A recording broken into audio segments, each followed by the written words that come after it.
Se você aparecer, será uma vergonha para a família toda. Foi isso que meu pai me disse quando perguntei: vamos convidar os parentes para o aniversário da mamãe este ano? Como costumávamos fazer, eles temiam que minha presença os fizesse parecer mal diante do namorado da minha irmã. Depois disso, eu não disse mais nada. Tomei vergonha na cara, cortei os laços e 1 mês depois, eles perceberam o quão importante eu era. Mas aí já era tarde demais. Eu não aceitei um único pedido de desculpas. Eu escolhi viver para mim. Siga minha história. Talvez você se veja nela. Olá, eu sou João. Tenho 30 anos e moro em uma pequena cidade, a cerca de 40 minutos de carro de São Paulo. Todas as manhãs eu preparo uma xícara de café, ligo a previsão do tempo e vou para o escritório, que fica a menos de 10 metros da minha casa. Eu cofundei uma pequena empresa de tecnologia voltada para a energia renovável. Nem todo mundo entende o que eu faço, nem mesmo minha família. Eles ainda acham que passo meus dias apertando parafusos e consertando máquinas. Mas eu não me importo. Nunca senti necessidade de explicar. Às vezes, quando alguém pergunta sobre minha família, meus pais ou minha irmã Josi, eu apenas sorrio de leve. Faz um tempo que não conversamos, eu digo, deixando por isso mesmo. Não porque eu esteja escondendo alguma coisa, mas porque não vejo mais sentido em reconectar. Não tenho contato com eles há mais de 2 anos, sem ligações, sem mensagens, sem feriados, sem aniversários. Nada. Apenas um longo e silencioso intervalo, como se a linha entre nós tivesse sido cortada e ninguém se importasse em uni-la novamente. Eu costumava acreditar que a família era tudo, mas então, 2 anos atrás, no aniversário da minha mãe, tudo mudou. Foi 3 semanas antes da data. Eu havia acabado de reservar minha passagem e tirado folga do trabalho. O plano era simples: ir para casa mais cedo, passar alguns dias lá e ajudar na preparação, como em todos os anos. Nada demais. Eu só queria avisá-los. Liguei para minha mãe imediatamente, mas quem atendeu foi meu pai, depois de apenas 2 toques. Vou voltar para casa 2 dias mais cedo, disse casualmente. Se houver algo que você precise que eu leve ou ajude, é só me avisar.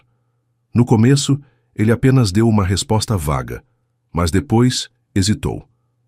Quando finalmente falou, sua voz soou mais pesada que o normal, como se estivesse tentando evitar algo.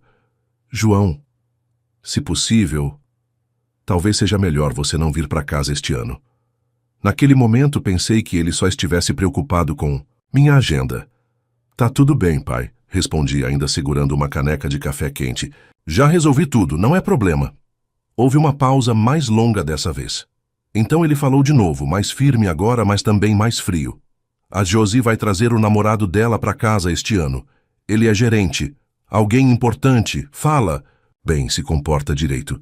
E o trabalho dele, bem, não é muito confortável só conversar sobre. Então, é melhor você não vir. Naquele momento, senti um calor subir da nuca até o rosto. Meu coração disparou.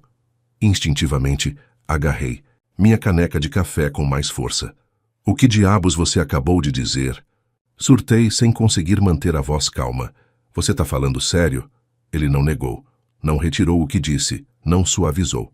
Ao invés disso, ele respondeu de forma clara e nítida. Você voltar para casa só envergonharia a família inteira. Insistir em vir, não me chame de seu pai. E então, sem hesitar, ele desligou. Fiquei com o telefone na mão. Ainda tremia, levemente suado. O apartamento ao meu redor estava completamente silencioso. Sem TV. Sem passos. Apenas eu parado, olhando para o espaço à minha frente como se tivesse acabado de ser arrancado da minha própria vida. As palavras dele ecoavam na minha cabeça, lentas e claras, como uma gravação presa num loop. Você voltar para casa só envergonharia a família inteira. Se você ainda insiste em voltar, então não me chame de seu pai. Por um momento me perguntei se tinha ouvido errado, mas não. Cada palavra, cada tom, frios como gelo, sólidos como pedra. Não houve deslize. Da língua. Não sobrou espaço para a esperança, cerrei a mandíbula. Minha garganta apertou como se algo tivesse se alojado e se recusasse a descer. Então as memórias começaram a me invadir. Eu havia pago em silêncio todas as contas de luz, água, internet. Mais de 2 anos fazendo isso. E ninguém nunca reclamou. Pelo contrário, agora me chamavam de vergonha da família. Logo depois peguei o celular. Minhas mãos ainda tremiam, mas minha mente começava a ficar fria. Abri o aplicativo do banco e rolei até o histórico de transações. Meu único objetivo era ver quanto eu havia gastado com a minha família nesses 2 anos. Conta de luz, conta de água, internet, todo mês, sem faltar um. Cada pagamento processado, no dia certo, automaticamente debitado da minha conta. Quase R$ 400 por mês como um relógio. Por 2 anos seguidos. Rolei lentamente até o final. Total gasto: R$ 9.842. Fiquei olhando para aquele número por alguns segundos, não porque estivesse surpreso, mas porque, de repente, algo dentro do meu peito se acalmou. Não era tristeza nem raiva, era vazio. Quase R$ 10.000. E agora? Eles me chamavam de vergonha da família. Enquanto olhava para aquela longa lista de transações, uma pergunta surgiu em silêncio. Uma que em 30 anos ninguém na minha família jamais havia feito. Será que a Josi já fez tanto por nossos pais quanto eu? Não era ciúme. Eu não buscava reconhecimento, era só que, se eu sou a vergonha da família, então quem exatamente é o padrão que eles estão usando como referência? Eu havia pago quase R$ 10.000 em despesas para eles, silenciosamente, sem pedir nada em troca, sem nunca mencionar. E ela? Já teve. Quis sacrificar alguma coisa? Alguma vez perguntou se eles precisavam de ajuda? Ou ela só apareceu, sorriu bonita, deixou uma boa impressão com um vestido elegante e com um namorado bem-sucedido ao lado? Eu não estava perguntando para manter pontuação. Estava perguntando por que, pela primeira vez, percebi algo nesta família. Justiça nunca fez parte da equação. Me acostumei a ficar de lado desde criança. Nas fotos de família, eu geralmente era aquele parcialmente escondido atrás de alguém, ou capturado na borda do enquadramento. Eu não olhava para a câmera. Ninguém nunca me mandou sair da frente. Mas, de algum jeito, eu sempre saía. Cada momento importante na nossa família girava em torno da Josi, desde festas de aniversário e formaturas até os términos de namoro. Sempre havia uma razão para todos se reunirem ao redor dela, oferecendo consolo e elogios. Quanto a mim, eu nem consigo lembrar a última vez que alguém perguntou se eu estava bem. A Josi é 2 anos mais velha que eu. Mas a diferença real entre nós nunca foi idade. Ela era a esperança. A criança com futuro. Aquela sobre quem nossos pais falavam com orgulho quando os parentes vinham. E eu nessas mesmas conversas, quando aparecia, era uma nota de rodapé. O João? Ah, ele tá bem. Faz alguma coisa com tecnologia, eu acho. Eu costumava acreditar que se trabalhasse duro o suficiente, se ficasse longe de problemas, se cuidasse de tudo silenciosamente, então talvez um dia eles finalmente me veriam. Mas isso nunca aconteceu. Acontece que quando você se acostuma a ser invisível, ninguém percebe quando você se vai. Eu comecei a cobrir as contas de serviços públicos dos meus pais, eletricidade, água, internet, quase 2 anos atrás. Tudo começou com um telefonema da minha mãe. Naquele dia, ela reclamou sobre como o custo de vida tinha subido, como as contas daquele mês tinham aumentado inesperadamente e como a renda de aposentadoria deles não estava mais dando conta. Então, gentilmente, com um tom hesitante, ela disse: "Se você pudesse nos ajudar um pouco, isso significaria muito." Eu concordei. Na época, pensei que seria apenas por alguns meses, até as coisas se acalmarem. Mas os meses que se seguiram foram exatamente como aquele primeiro. Ninguém nunca trouxe à tona o fim disso. Nenhum plano B foi mencionado. De vez em quando eu perguntava: "A Josi está ajudando em alguma coisa, mãe?" Ela se esquivava da pergunta todas as vezes.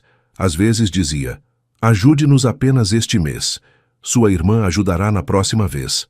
Outras vezes, sua irmã está cobrindo as coisas médicas do seu pai, o que também não é fácil. Eu ouvi essas falas tantas vezes que poderia recitá-las de cor. Apenas sorria e deixava passar todas as vezes, porque no fundo eu sabia que nada daquilo era verdade. Então continuei enviando o dinheiro, quase R$ 400 por mês, consistentemente, silenciosamente, sem reclamação. Ninguém mencionava isso. Não é que eu não me importasse. É que eu acreditava que era a coisa certa a fazer. Eu costumava pensar que, se eu fosse quieto o suficiente, responsável o suficiente, talvez eles notassem. Mas hoje, depois de tudo, eles olham para mim e me chamam de vergonha da família. Depois de um tempo, quando tudo ao meu redor se acalmou, eu apenas sentei lá, congelado, no sofá. Meu telefone ainda estava na minha mão. Eu não estava mais com raiva. Eu nem estava com o coração partido. Havia apenas um sentimento inconfundível se instalando no meu peito. Algo como: chega. Logo depois disso, abri meu aplicativo bancário, rolei até a seção de pagamentos automáticos, onde eu havia configurado transferências mensais para cobrir as contas dos meus pais: luz, água, internet. Uma por uma, toquei em cada item e cancelei, sem hesitar. Fiz isso em silêncio, não para me vingar, mas para me agarrar à única coisa que ainda me restava, um pouco de respeito próprio, a única coisa que eles não conseguiram tirar de mim. Cerca de uma semana depois, recebi a primeira mensagem da minha mãe. O mesmo tom suave que ela sempre usava. Nenhuma menção ao que havia acontecido. Nada de desculpas, apenas: acabei de receber um aviso de que a conta da internet está vencida. Você pode cuidar disso? Li a mensagem. Olhei para a tela por alguns segundos e desliguei o telefone sem responder.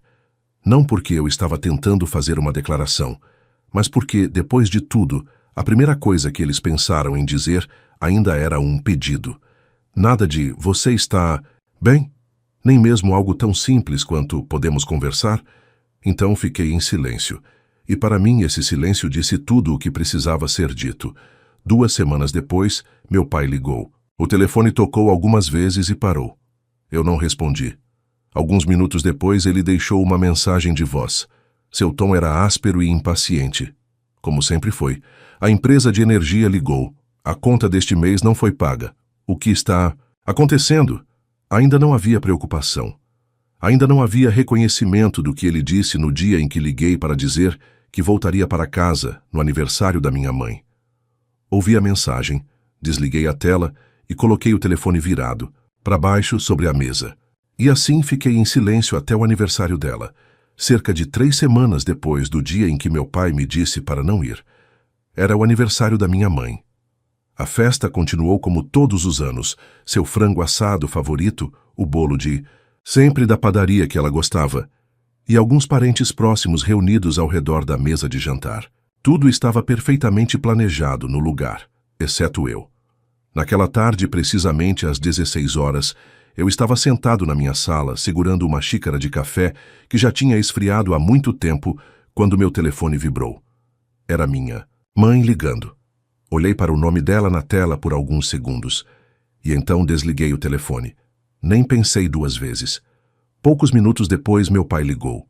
Depois, Josi. 3 ligações em menos de 10 minutos. Deixei todas passarem, sem curiosidade. Não havia necessidade de responder. Fiquei onde estava, encostado suavemente no encosto da cadeira, os olhos fixos na janela embaçada.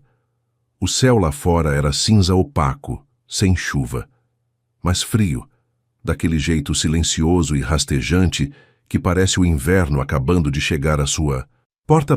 Cerca de 10 minutos depois, as mensagens começaram a chegar. Minha mãe foi a primeira. João, a energia foi desligada. A casa inteira está escura. Por favor, pague a conta. Peguei o telefone e li a mensagem em silêncio, sem raiva, sem surpresa. Apenas um vazio silencioso se espalhando pelo meu peito. Do tipo que você sente quando passou anos cuidando de uma família, e agora é o único que sobrou carregando esse peso. Logo depois, meu pai. Não tem água, não podemos cozinhar. Lide com isso agora. Então, Josi, a internet está fora do ar. Os convidados estão chegando. Por favor, conserte. Isso urgente. Olhei para o relógio. 17h12. Lembrei-me claramente de que cancelei todos os pagamentos automáticos, precisamente 3 semanas atrás, logo após a noite em que meu pai me disse que, se eu insistisse em voltar para casa, nunca mais deveria chamá-lo de pai. E agora, no meio da festa de aniversário, eles me disseram para não comparecer. Tudo começou a desaparecer. A energia, a água, a internet. Cada um sumiu exatamente quando mais precisavam. Não respondi às mensagens. Não liguei. Não senti necessidade de explicar. Apenas sentei lá, girando lentamente a xícara de café frio nas mãos. Os olhos ainda olhando pela janela, como se estivessem olhando além de tudo. Eu pude ver. E naquele momento, eu soube. Eles não estavam ligando porque sentiam minha falta. Estavam ligando porque não havia mais ninguém para carregar o fardo por eles. Por volta das 18 horas, meu telefone começou a vibrar novamente. Sem parar. Mas, dessa vez, não eram mais meus pais ou Josi. Eram os parentes.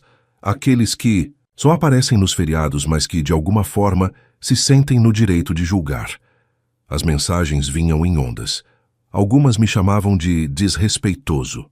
Uma dizia abertamente: "Você envergonhou sua mãe na frente de toda a família." Outra, mais sutil, mas assim como cortar: "Sua irmã estava certa. Pessoas como você não deveriam aparecer em um dia feliz." Li cada mensagem sem me preocupar em responder. Não porque o silêncio significasse concordância, mas porque eu havia parado há muito tempo de tentar me explicar para pessoas que sempre escolhem a multidão mais barulhenta, em vez do que é certo. Eu estava prestes a desligar o telefone quando a tela acendeu novamente. Era tia Gal, a única pessoa da família que ainda tinha um pouco de confiança em mim.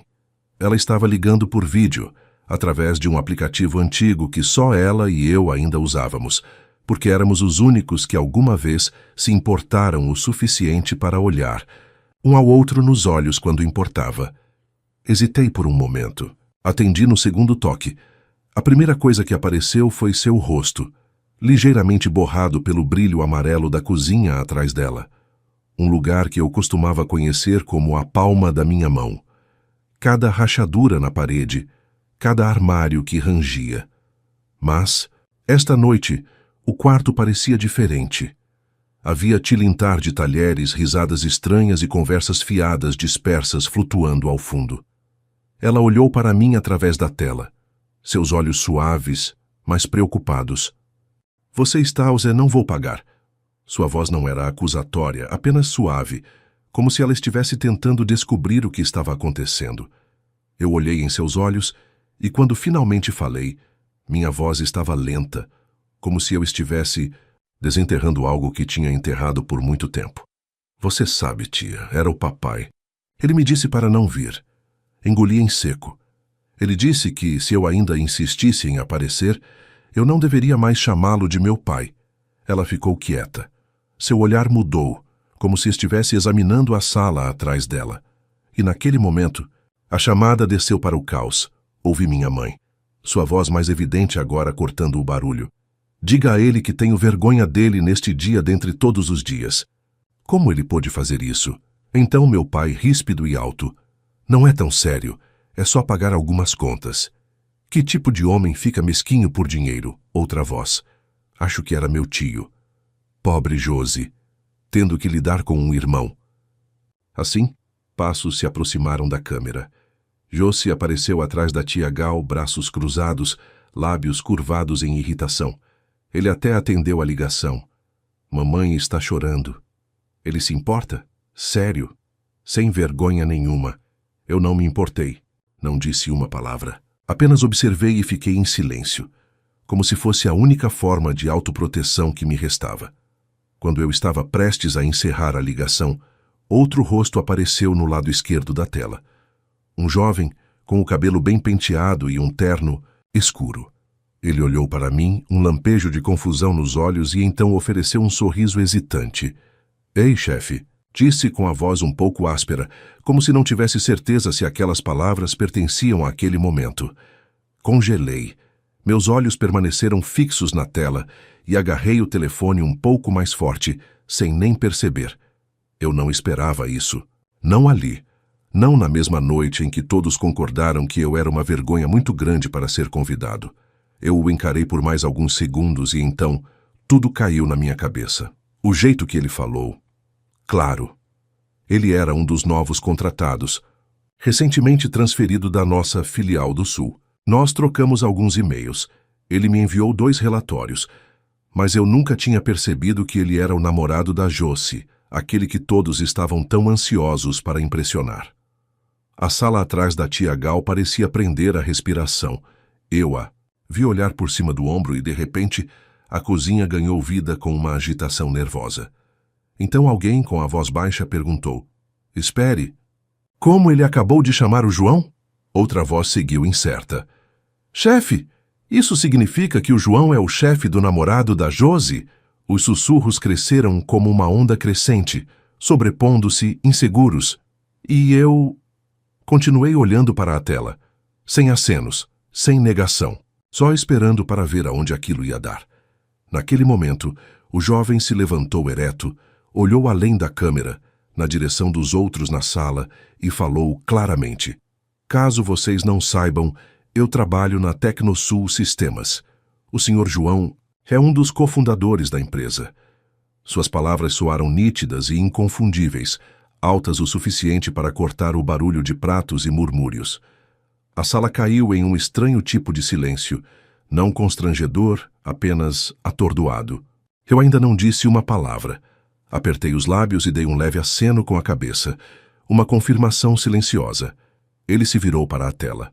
Os olhos se arregalaram um pouco, e eu disse calmamente, uniformemente, como se as palavras estivessem esperando: "Espero que sua grande introdução seja perfeita." Então desliguei. Naquela noite dormi profundamente, sem me mexer, sem correr, pensamentos sem sobressaltos, acordado no escuro, com velhas perguntas ecoando na minha cabeça. Pela primeira vez em anos me senti leve. Não por satisfação, mas porque, finalmente, eles sabiam quem eu era. No dia seguinte, antes que a luz do sol tivesse escapado completamente pelas cortinas finas, peguei meu telefone e verifiquei meus e-mails como sempre. Alguns lembretes de reuniões, algumas anotações da contabilidade. Então vi um nome que não reconheci no campo de origem: Ricardo Pettini. Abri o e-mail. A primeira linha me atingiu imediatamente. "Desculpe, eu não te conhecia. Era o namorado da Josie. Eu sempre respeitei você na empresa." Eu levantei uma sobrancelha, me recostei no travesseiro e continuei lendo. Ricardo escreveu que ficou genuinamente surpreso ao saber da conexão familiar entre mim e Josie. E então, sem desviar ou suavizar, disse: "Eu não esperava que ela fosse assim. Vou terminar esse relacionamento. Obrigado por não me colocar em apuros diante de todos." Coloquei o telefone no peito e fechei os olhos momentaneamente. Levei alguns minutos antes de reabrir a caixa de entrada e começar a digitar minha resposta. Devagar, claramente e sem enrolação. "Ricardo, esse é o seu problema. Não espero que ninguém tome decisões para ficar nas minhas boas graças. Pense com cuidado antes de fazer qualquer coisa, e para que fique registrado, não trago família para o local de trabalho." Cliquei em enviar. Não pensei mais. Nenhuma emoção persistente. Para mim, isso foi o suficiente. Algumas coisas, uma vez que estão claras, não precisam de mais nada. Por volta das 10 horas da manhã, eu estava encerrando uma reunião com os chefes de departamento e juntando minhas anotações, quando meu telefone vibrou no bolso. Peguei-o e vi o nome: Josie, minha irmã. Olhei para ele por alguns segundos e então recusei. Não por raiva. Não para fazer um ponto. Só porque eu estava cansado de desculpas que só aparecem depois que tudo já desmoronou. 5 minutos depois, uma mensagem chegou. "Me desculpe. Eu não pensei que o Ricardo mudaria assim. Você é o chefe dele. Se você dissesse algo, tenho certeza de que ele ouviria. Por favor, fale com ele. Peça para ele voltar para mim." Depois de ler, aproximei-me da janela do corredor e encostei-me ao vidro. Releio a mensagem e digitei minha resposta. Não longa, não curta. Apenas o suficiente para ela entender. Ricardo não foi embora porque eu disse a ele para ir. Ele foi embora por causa de como você vive. como você trata as pessoas, como você menospreza o que não entende, e como você sempre presume que com uma voz suave o suficiente pode orientar qualquer pessoa. Apertei enviar, coloquei o telefone de volta no bolso e voltei para minha mesa. Mas menos de 1 minuto depois outra mensagem chegou. Sei que estraguei tudo desta vez. Quero mudar. Por favor, acredite em mim, só desta vez. Eu não respondi. Li. Fiquei sentado com aquilo por um momento. Mas nada se mexeu dentro de mim. Não porque eu não me importasse, mas porque finalmente entendi. Às vezes, a distância entre duas pessoas não está no pedido de desculpas. Está no momento em que o pedido de desculpas vem. Silenciosamente, apaguei a mensagem. Não deixei nada para trás e voltei para a vida que ainda estava acontecendo. Uma semana depois, em uma tarde de sexta-feira, assim que voltei para casa vindo da garagem, congelei ali mesmo, na varanda, onde meus pais estavam. Parados na porta da frente, rostos marcados pelo cansaço da viagem. Não perguntei por que eles estavam ali, porque se tivessem vindo de longe para me ver, não era apenas uma visita casual. Abri a porta e os deixei entrar. Sem tensão, sem polidez forçada. Apenas uma decisão simples. Eu não queria ter aquela conversa lá fora. Nos sentamos na sala de estar. O chá na mesa ainda estava fumegando. Meu pai falou primeiro. Ele se desculpou com um tom mais calmo do que o normal. Minha mãe acrescentou dizendo que eles haviam pensado sobre as coisas. Talvez eles tivessem ido longe demais e que não era para as coisas nunca terem chegado a esse ponto. Fiquei em silêncio. Não interrompi. Apenas escutei para ver se aquele pedido de desculpas era realmente o fim de algo ou apenas o começo de outra coisa. E como eu esperava, o tom do meu pai mudou. Somos uma família, João e a família se ajudam. Nós criamos você, mandamos você para a escola. Tudo o que você tem agora, uma parte disso vem de nós, certo? Olhei para ele. Minha expressão não mudou, mas minha postura se endireitou um pouco. Então minha mãe falou com a voz suave, como se estivesse dizendo algo completamente razoável. Se você pudesse nos dar cerca de R$ 2.000 por mês, apenas um pequeno apoio. Não é muito para alguém como você. Olhei para as duas. Pessoas sentadas na minha sala de estar. As mesmas pessoas que uma vez me expulsaram de uma reunião familiar porque acreditavam que eu era uma vergonha. E agora elas estavam sentadas na minha casa, colocando um preço no pedido de desculpas. Um preço concreto, R$ 2.000 por mês. Porque eu era filho deles. E para eles, meu sucesso não era meu. Era uma dívida que eu devia a eles. Depois do pedido deles, soltei uma risada. Não alta, não sarcástica, apenas uma risadinha suave, do tipo que você dá quando alguém conta uma história que não faz sentido. Olhei para meus pais. Seus olhos estavam fixos em mim, esperando. Tenho quase certeza de que esperavam que eu concordasse com a cabeça. Mas eu não estava com raiva. Eu tinha chegado longe demais para ser abalado por coisas assim. Me inclinei para trás na cadeira, voz firme e clara. E quanto a Josie, quanto ela vai contribuir a cada mês? A sala pareceu parar naquele momento. O ar ficou tenso. Meu pai olhou para minha mãe. Ela respondeu lentamente, a voz baixando um pouco. O trabalho da sua irmã ainda é instável, e o término com o Ricardo a afetou. Assenti gentilmente. Eu não fiquei surpreso. As mesmas velhas razões, envoltas em palavras que soavam, empáticas, mas que eram apenas desvios. Levantei meu olhar, olhei diretamente para eles e respondi. Se ela concordar em sustentá-los com R$ 2.000 por mês, eu farei o mesmo. Nem mais nem menos. Eles não disseram uma palavra. Apenas me encararam como se estivessem tentando descobrir se eu estava falando sério. Continuei calmamente. Ou se vocês quiserem que eu pague o valor total, vou precisar de algo por escrito. Um acordo legal confirmando que depois que vocês dois falecerem, a casa pertencerá a mim. Integralmente. Fiquei sentado quieto depois disso, sem pressão, sem mais explicações, apenas esperando para ver como eles reagiriam. Agora, pela primeira vez, eu era quem definia os termos para algo que eles sempre presumiram ser apenas meu dever. Assim que terminei de falar, a sala mergulhou em um silêncio pesado e denso. Então, de repente, meu pai se levantou de um pulo, bateu a palma da mão na mesa de madeira, fazendo com que a xícara de chá tombasse. Seu conteúdo derramou pela borda. Sua voz rugiu pela sala, o peito subindo e descendo de fúria. Você está impondo condições para seus pais?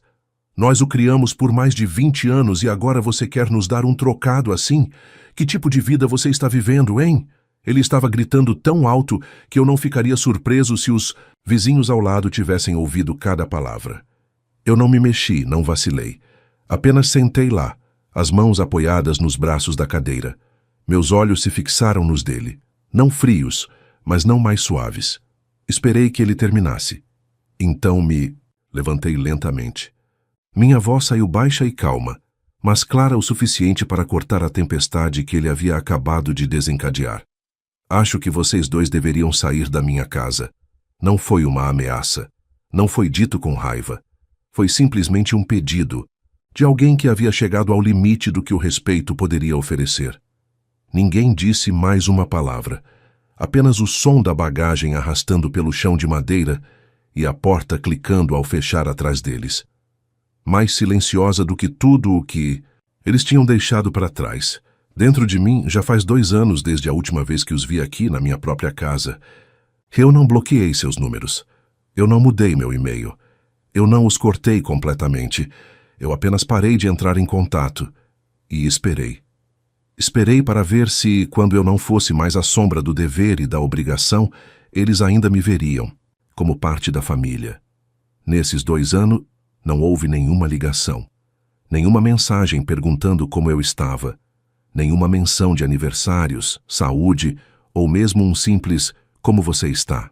Eu costumava acreditar que talvez um dia eles mudassem, mas eu vinha a entender que nem todo mundo muda, especialmente aqueles que nunca acreditaram que estavam errados para começar.